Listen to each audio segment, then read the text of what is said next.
High বলো। আজ তোমরা কি সেজেছো? মা দুর্গা। আজ আমাদের কলেশ্বর শিব মন্দিরে কি হচ্ছে? কুমারী পুজো হচ্ছে, তাই তোমাদের আজকে পুজো হলো। আরও অনেক কুমারী আছে, এই যে একজন, ওইদিকে আরও আছে, এই যে ছোট ছোট কুমারীগুলো এদিকে বসে আছে, এই যে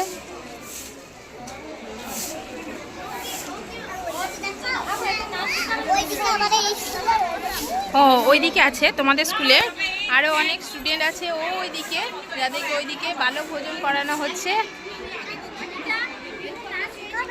হ্যাঁ, সেই দুটো টাইম এদিকে মন। এই তোমাদের কেমন লাগছে বলো?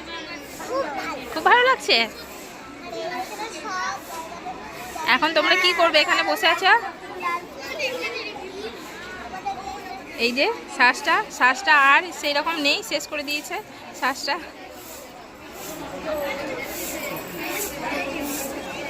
দুজনের মাথাতে। বন্ধুরা দেখে নাও, এই যে এটা আরাধ্যা, এটা অদ্রিজা শ্বাসটা খুলে দিয়েছে এবার। আসছে দাদা ভাই।